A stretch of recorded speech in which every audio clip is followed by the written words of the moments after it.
ବର୍ତ୍ତମାନ ଯାହା ସୂଚନା ମିଳୁଛି, ଏସିଆ କପ୍ ସେମିଫାଇନାଲରେ ହାରିଲା ଭାରତ। ସୁପର ଓଭର ଜିତି ଫାଇନାଲରେ ପ୍ରବେଶ କଲା ବାଂଲାଦେଶ। ତେବେ ସୂଚନା ଅନୁସାରେ ଏସିଆ କପ୍ ସେମିଫାଇନାଲରେ ବାଂଲାଦେଶଠାରୁ ଭାରତ ପରାସ୍ତ ହୋଇଛି। ସେମିଫାଇନାଲ ମ୍ୟାଚରେ ଭାରତକୁ ବାଂଲାଦେଶ ସୁପର ଓଭରରେ ପରାସ୍ତ କରିଛି।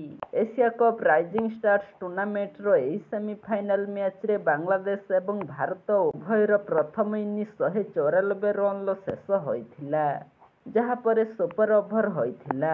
ଭାରତୀୟ ବ୍ୟାଟ୍ସମ୍ୟାନମାନେ ସୁପର ଓଭରର ପ୍ରଥମ ଦୁଇଟି ବଲରେ ଆଉଟ୍ ହୋଇଥିଲେ। ଫଳସ୍ୱରୂପ ବାଂଲାଦେଶ ସୁପର ଓଭରରେ କେବଳ ଗୋଟିଏ ରନ୍ ଆବଶ୍ୟକତା କରିଥିଲା। କିନ୍ତୁ ବାଂଲାଦେଶ ମଧ୍ୟ ପ୍ରଥମ ବଲରେ ପ୍ରଥମ ୱିକେଟ୍ ହରାଇଥିଲା। କିନ୍ତୁ ଶ୍ରେୟସ ଶର୍ମାଙ୍କ ଦ୍ୱିତୀୟ ବଲ୍ ୱାଇଡ୍ ଯୋଗୁଁ ବାଂଲାଦେଶକୁ ବିଜେତା ଘୋଷଣା କରାଯାଇଥିଲା। ବାଂଲାଦେଶ ପ୍ରଥମେ ବ୍ୟାଟିଂ କରି 194 ରନ୍ କରିଥିଲା। ବାଂଲାଦେଶୀ ବ୍ୟାଟ୍ସମ୍ୟାନମାନେ ଶେଷ 2 ଓଭରରେ 50 ରନ୍ ଦେଇଥିଲେ। ଏହି ସମୟରେ ଭାରତୀୟ ବ୍ୟାଟ୍ସମ୍ୟାନମାନେ ମଧ୍ୟ ଇନିଂସରେ କେବଳ 194 ରନ୍ କରିପାରିଥିଲେ। ଯେତେବେଳେ ସୁପର ଓଭର ଆସିଥିଲା, ଅଧିନାୟକ ଜିତେଶ ଶର୍ମା ପ୍ରଥମ ବଲରେ ଏବଂ ଆଶୁତୋଷ ଶର୍ମା ଦ୍ୱିତୀୟ ବଲରେ ଆଉଟ୍ ହୋଇଥିଲେ। ବାଂଲାଦେଶକୁ ଜିତିବା ପାଇଁ କେବଳ ଗୋଟିଏ ରନ୍ ଆବଶ୍ୟକତା ଥିଲା। ଭାରତ ପାଇଁ ବୋଲିଂ କରିବାକୁ ଆସିଥିଲେ ଶ୍ରେୟସ ଶର୍ମା।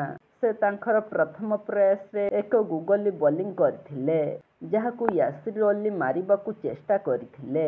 କିନ୍ତୁ ରମନଦୀପ ସିଂହ ବାଉଣ୍ଡ୍ରିରେ ଚମତ୍କାର କ୍ୟାଚ୍ ନେଇଥିଲେ। ମ୍ୟାଚ୍ ପୁଣି ରୋମାଞ୍ଚକର ହୋଇଗଲା। କିନ୍ତୁ ପରବର୍ତ୍ତୀ ବଲରେ ଶ୍ରେୟସ ଶର୍ମା ଏକ ୱାଇଡ୍ ବୋଲିଂ କରି ବାଂଲାଦେଶର ସ୍କୋରରେ ଗୋଟିଏ ରନ୍ ଯୋଡ଼ିଥିଲେ।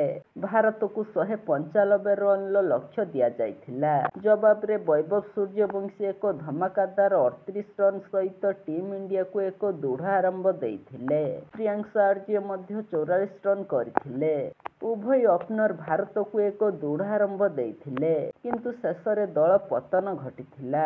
ଏସିଆ କପ୍ ସେମିଫାଇନାଲରେ ବାଂଲାଦେଶଠାରୁ ଭାରତ ପରାସ୍ତ ହୋଇଛି। ସେମିଫାଇନାଲ ମ୍ୟାଚରେ ଭାରତକୁ ବାଂଲାଦେଶ ସୁପର ଓଭରରେ ପରାସ୍ତ କରିଛି।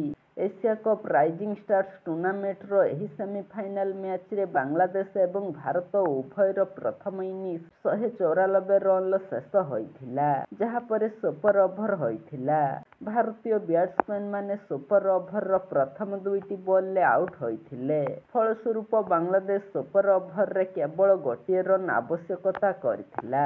କିନ୍ତୁ ବାଂଲାଦେଶ ମଧ୍ୟ ପ୍ରଥମ ଓଭରରେ ପ୍ରଥମ ୱିକେଟ୍ ହରାଇଥିଲା। କିନ୍ତୁ ଶ୍ରେୟସ ଶର୍ମାଙ୍କ ଦ୍ୱିତୀୟ ବଲ୍ ୱାଇଡ୍ ଯୋଗୁଁ ବାଂଲାଦେଶକୁ ବିଜେତା ଘୋଷଣା କରାଯାଇଥିଲା।